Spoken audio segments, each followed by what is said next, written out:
Hello, and welcome to the Distillery. I'm your host, Harry Lee Shang Lun.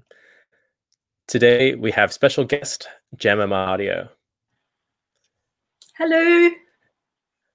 I'm waving. Today I will be live transcribing our conversation, which means a very different pace than previous episodes. I apologize in advance for any spelling or transcription errors I make in these captions. We are live streaming from the unceded land of the people of the Kulin Nation. We pay our respects to their elders, past and present.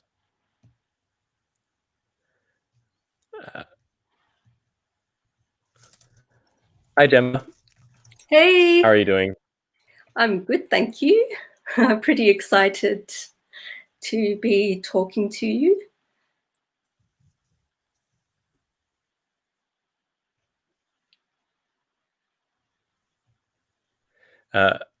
Me too.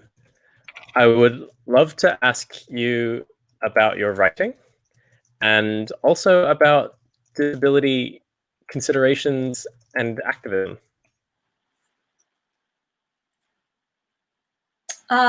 Yeah, so with writing at the moment, I took last year off and have only recently just started writing again. And I work primarily in poetry, which and creative nonfiction, and I love reviewing books as well. So particularly literature by people of color, because I think that's as a person of color, I think that's something that I want more people to know about, and also it's very different when a white person reviews work by people of color. And that also means that I do not feel that I could, for instance, review properly or do justice to literature by Indigenous Australians. I feel that the Indigenous Australians, we do need more Black authors, editors, and they've got to review and revel in their own work.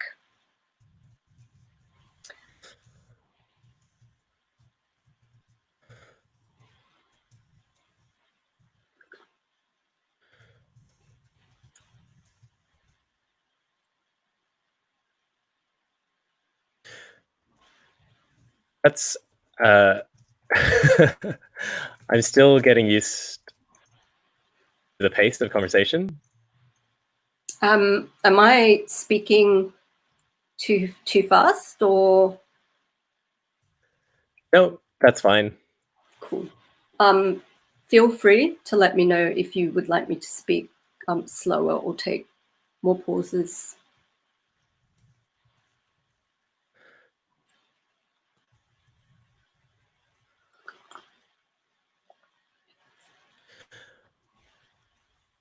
What do you write about? And how does your myriad identities, how do your myriad identities impact your creative process? So I write a lot about having major depressive disorder, which is a bit different to reactive depression, where often a person will have something quite awful or distressing happen to them, and as a result have a depressive episode. And usually with therapy and medication if needed, they won't have any relapses, whereas I can sometimes kind of joke about this a lot, and I do this in my poetry a lot too. Sometimes I joke about, you know, having panic attacks or having my mood drop just because of the alignment of the planets or something, because it's just so unpredictable. And I think poetry is a way for me to work through how lonely it can be, going through that, and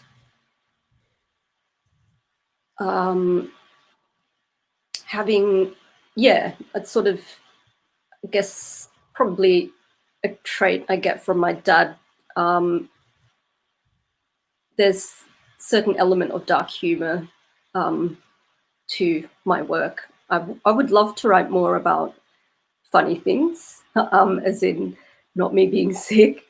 And yeah, and you mentioned earlier about identity. As a completely, yeah, mixed kid, mixed race kid. So mum is Filipino Spanish.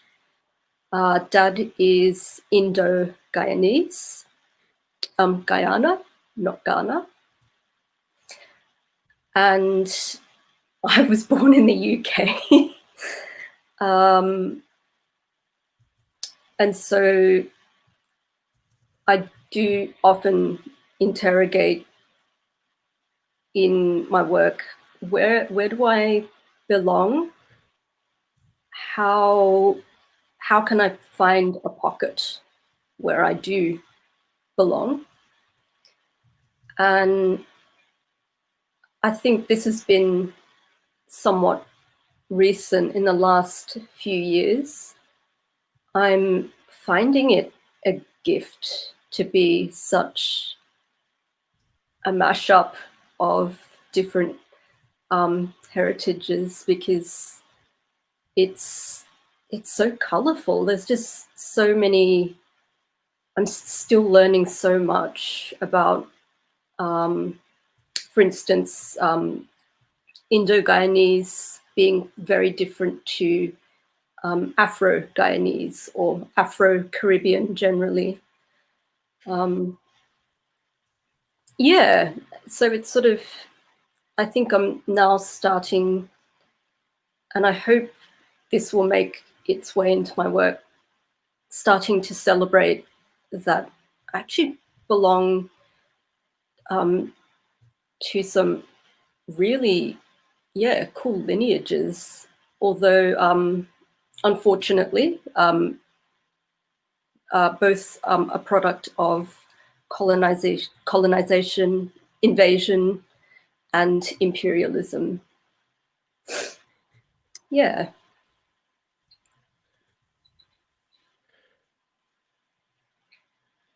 I'm beginning to become a little self-conscious about my Americanized spelling. That's neither here nor there. It's a wonderful thing to celebrate our heritage and culture. And I'm really excited that despite there being challenge and struggle implicit in your very existence, that is against the norm, against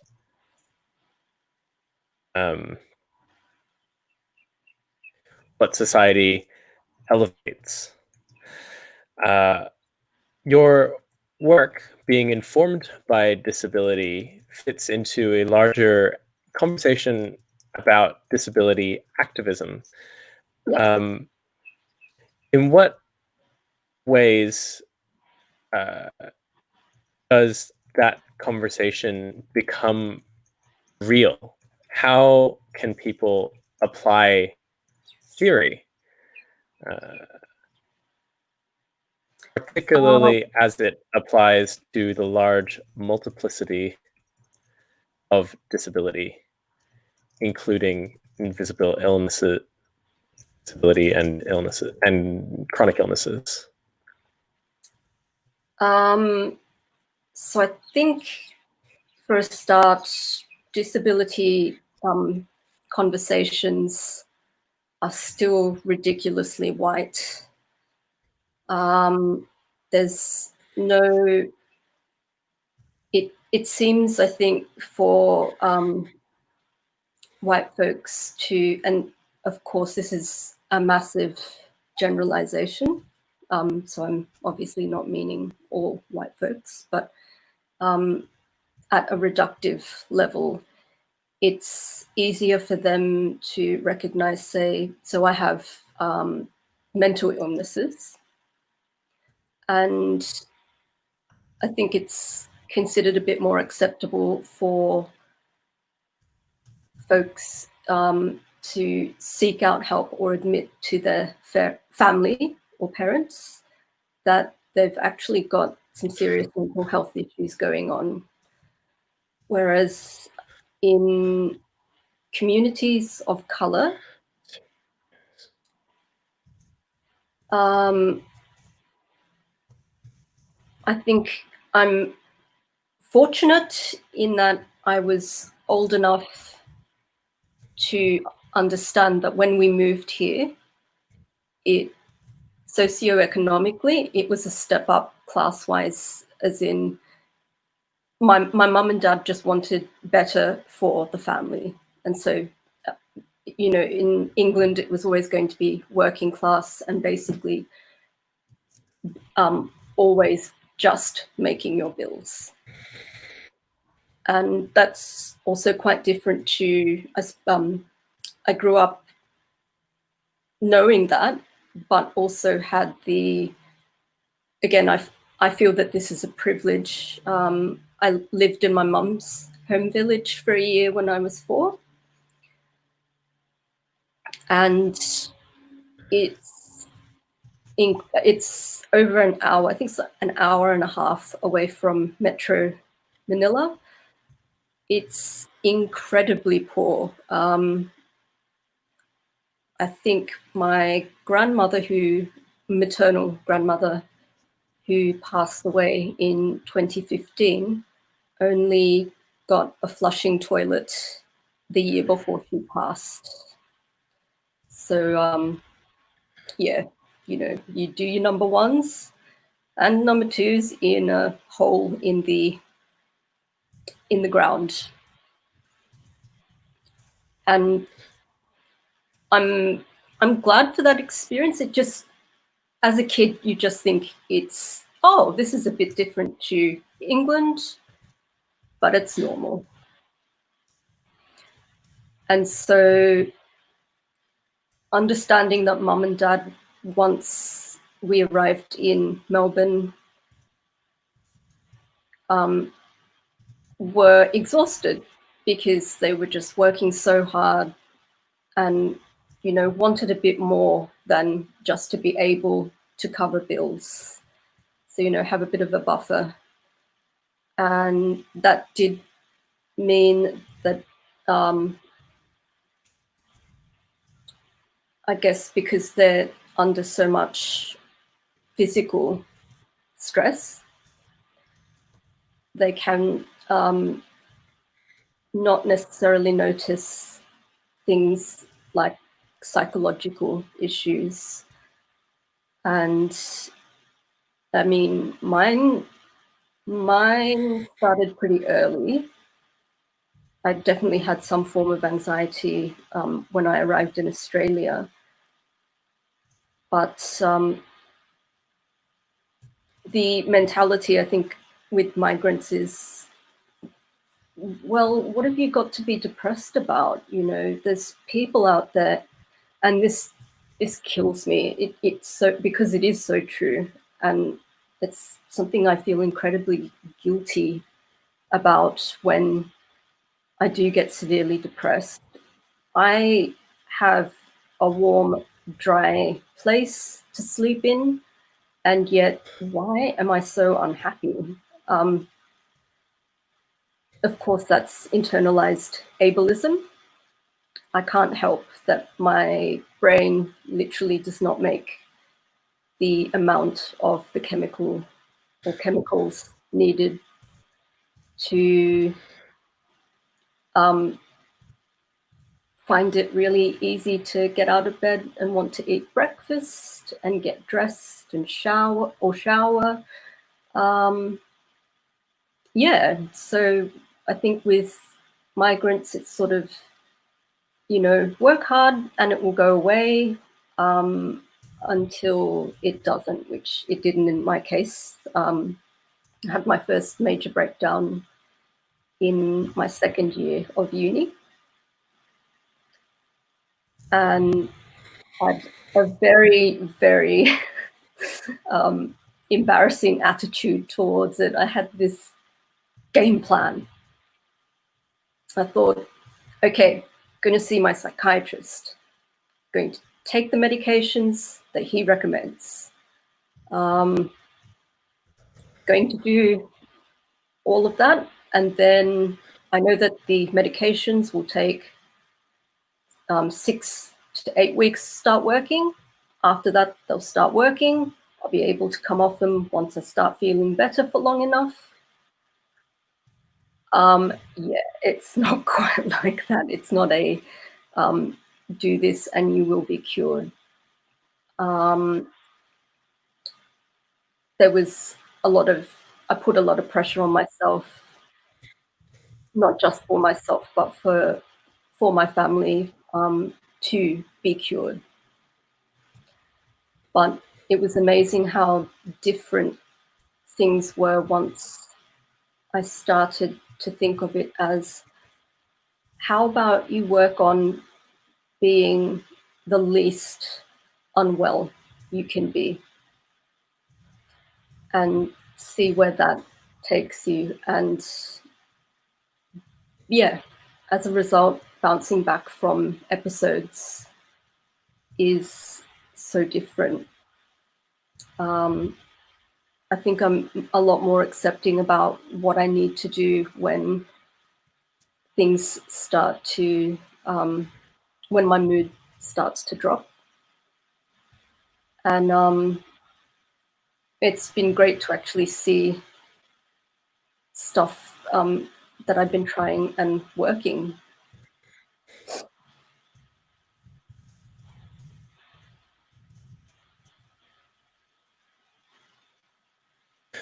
So, just to summarize a little of what you said there, disability and mental illness is viewed differently, broadly speaking, by white people and people of color, and specifically migrant communities. Yeah. And it sounds like there's a lot of consideration for the practical, whether that's approaching it as a reality or tackling internalized ableism, or decreasing your unwellness as opposed to maximizing happiness. Yeah. And I mean, even for that, I phrase it this way, but I don't necessarily know that it's the right way to phrase it. I can definitely tell the difference between what I call regular person sadness and depressed sadness. The former is almost a bit of a relief, because it's like, oh yeah, wow, I'm actually sad for the right reasons, and it's okay to be sad about this, and there's no shame in it.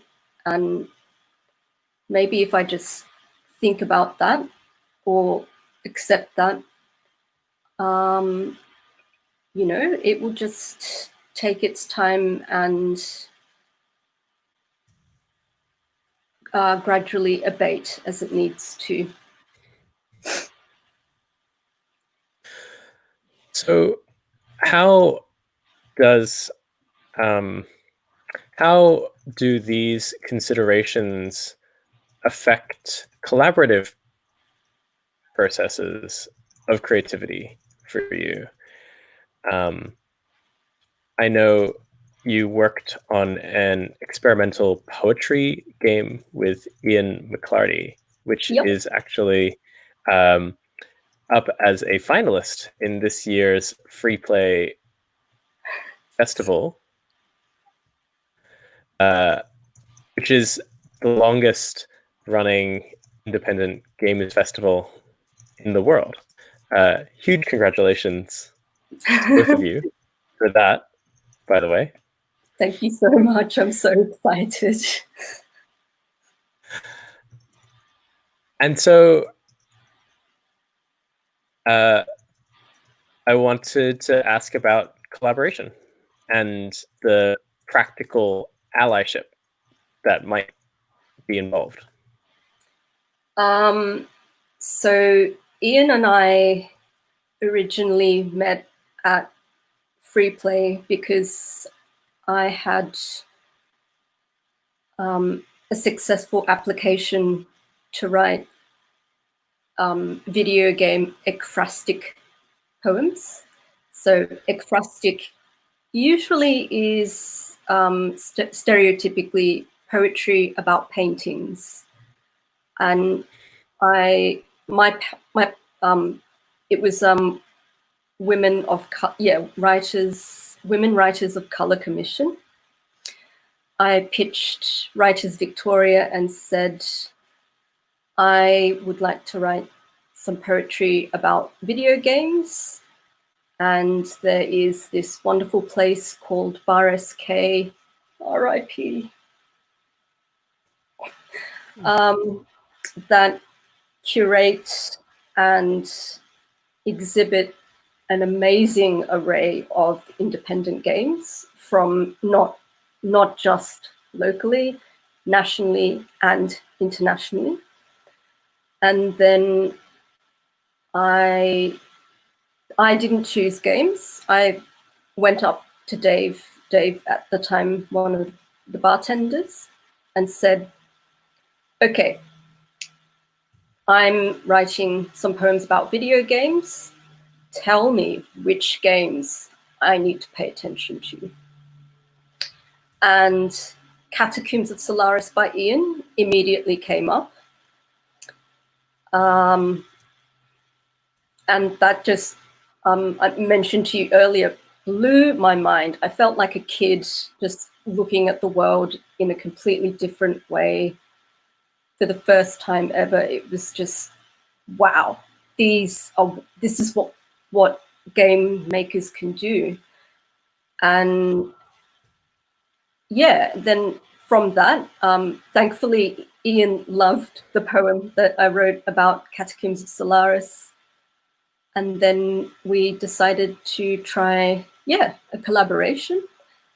And I said, fair warning, I tend to get pretty unwell, and there's not always much warning, unfortunately, in regards to periods of wellness, particularly because, so last year I got diagnosed with PTSD, and that basically meant I couldn't do much but sleep, do my day job, and try and do the bare minimum self-care type things. I pretty much wrote next to nothing unless I was commissioned, and read a lot less than I usually do. Ian was totally okay with that. Said, yep, I'm a busy person as well. We can work as slowly as we need to. This is basically just a passion project, which, thanks to Ian and his amazing work, has seemed to, it's got an amazing amount of positive attention. I just still cannot believe that I was part of making a video game. And that I got to work with someone who was so compassionate, and his compassionate nature in regards to me being so unwell meant that it was easier for me to generate ideas for our game, because there wasn't that pressure of, oh God, I've got to come up with something. I haven't come up with something yet. Why not? Oh no, will it happen tomorrow? Maybe in a week's time. That would be normally, I think, what I would have been like for most of my 20s and 30s. Whereas, working with Ian, it just wasn't like that. He'd be like, it's cool. And then all of a sudden, even while being unwell, I'd be able to, a poem would just literally come out of nowhere, and I'd jot it down, send it to him, and gradually we worked really, really slowly on the game, and then all of a sudden it had a game. It didn't, it's so weird, because at the beginning it did feel like, oh gosh, it's going to take me so long to come up with content to send Ian. What's he going to do in the meantime? Am I going to be holding him back? And it just wasn't like that.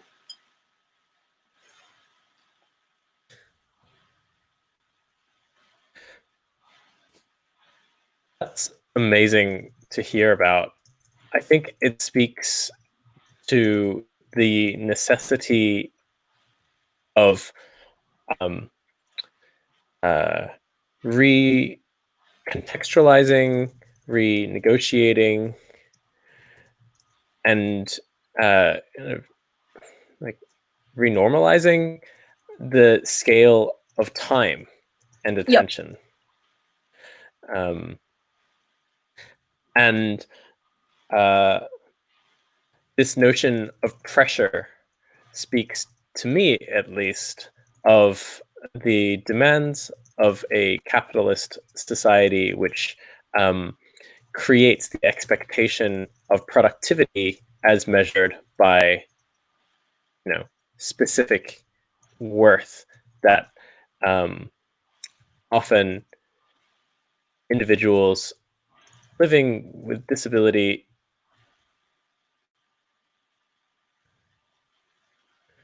have a harder time producing, precisely because there are not the structures to accommodate that slowness, that consideration, that long engagement. I'm not sure. I'm just aware that. Oh, sorry. Go on. I think it's also really important to raise that, bouncing off what you mentioned, if one is not producing at a consistent rate, you can get a bit forgotten by your industry and your peers and your colleagues, which I felt that I experienced last year. In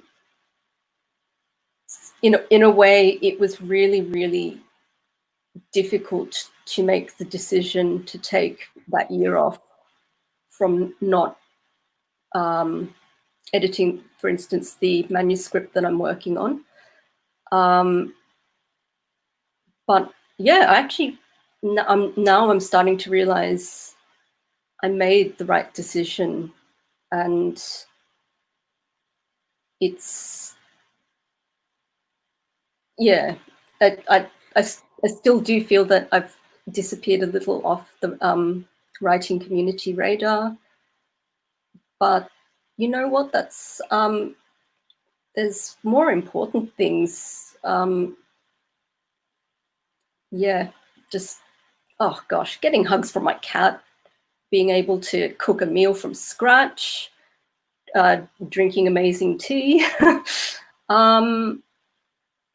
Yeah, it's even though slowness, I guess, has been by necessity, it's, I guess there's a part of me that is so worried for people that do place themselves under so much pressure, because yeah, I mean, one of the reasons why I'm so open about having mental health issues is I don't want what happened to me, getting help quite late. Don't want anyone else to go through that.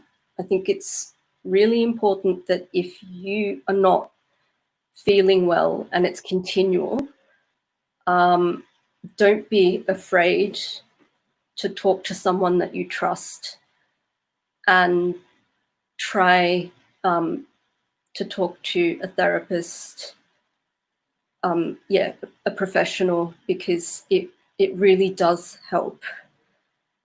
And sometimes, unfortunately, you may need medication.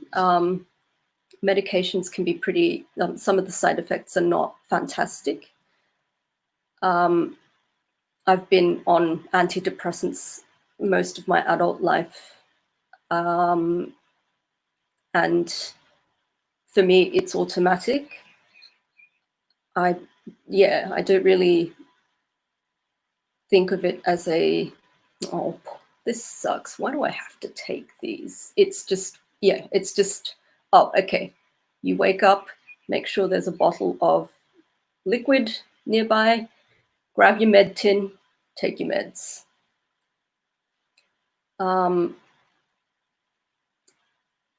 Yeah, I think that needs to be destigmatized.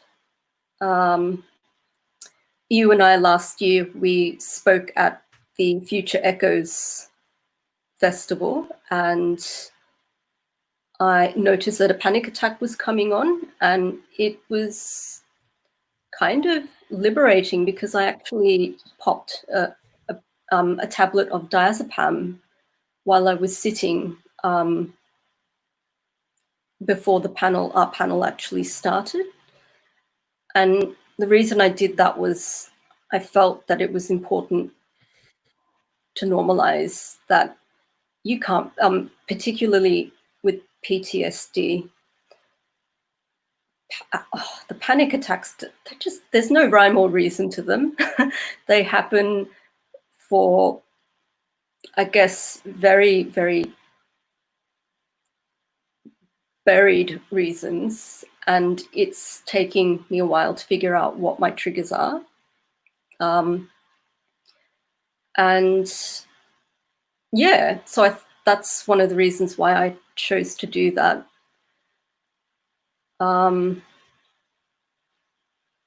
Which I hope you don't mind. I just want to shout out to Cubby, Pauline, and Hannah, who are my disabled fam. We have a just quickly, how do I spell Cubby? Cubby is Cubbbie.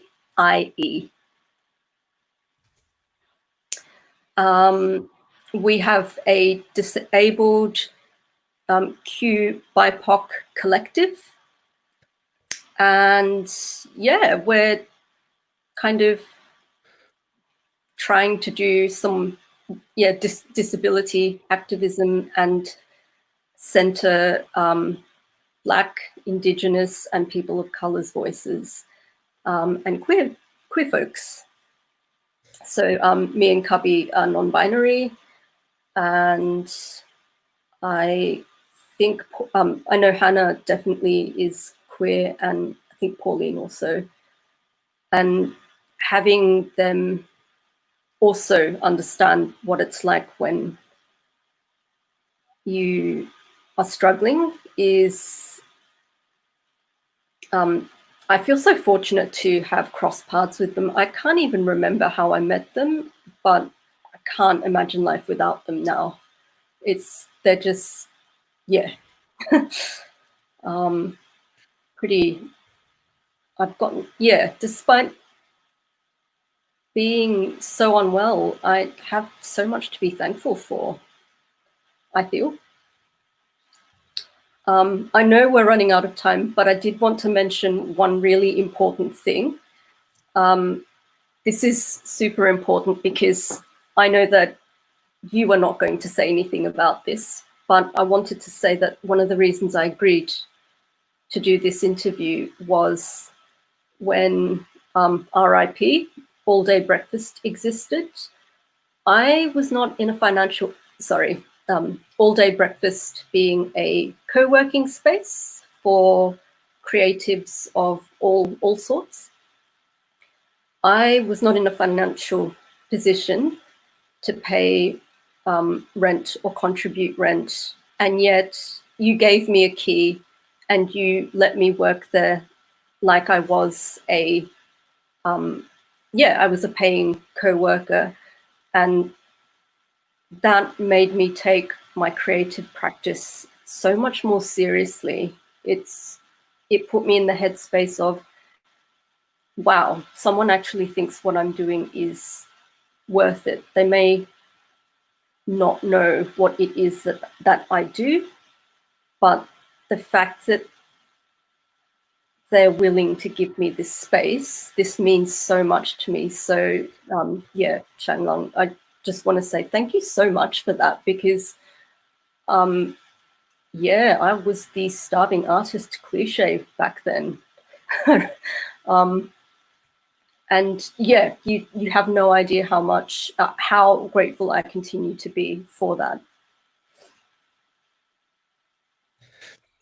I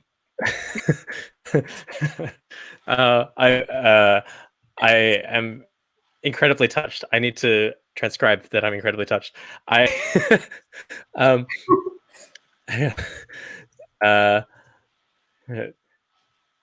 Sorry.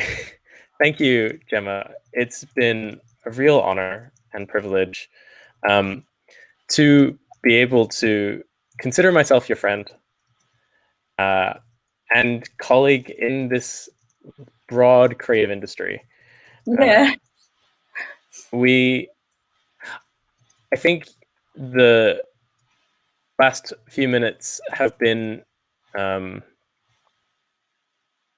strong call to arms for people working in this field and others to consider the ways we make space and time and comfort and platforms for marginalized people. It's so exciting to hear about your work, the work of the Disabled Q BIPOC collective, Yeah. as well as the work of so many creative people and people involved in activism locally and internationally. It's hard not to sound like a robot when typing and talking. Thank you for your time. I really appreciate this conversation and the reflexive nature of reflexive and self-reflective nature of transcribing it. Yeah. One quick note, abled allies. It's okay to know not what to do if you want to help out a disabled mate. And it's okay to admit that you don't know what to do. Usually something that helps immensely just to communicate care is ask or admit or say, I can't understand what you're going through, but let me know what I can do for you and I will do my best. It's it's okay to not know stuff about disability. Please don't be ashamed and have that stop you from helping out or reaching out to someone. I'm still learning an incredible amount. Like the learning just never stops. And I'm always happy as well to point people, in particular mental health wise, to resources or chat to people that feel like they're struggling, because again, I know that's something that would have helped me not get to the acuteness of illness. I don't want anyone out there to ever go through what I had to go through. So abled allies, ask your disabled mates what you can do, how you can help them. And if you're struggling, please, please, please confide in someone. It is hard. It's hard to when you feel stuck and it literally feels like no one is going to understand what you're going through. But I promise you there will be at least one person in the world that cares enough about you that they will do their best to try and help you.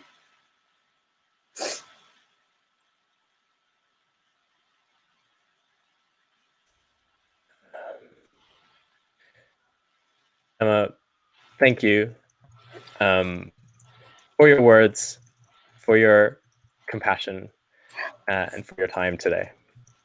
Absolute it's a pleasure.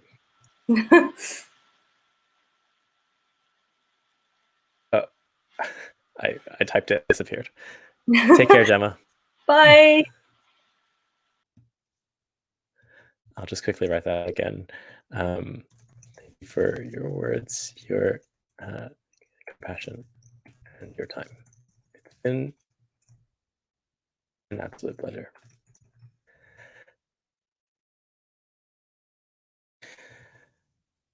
Thank you, audience, for joining us live today. This is the Distillery.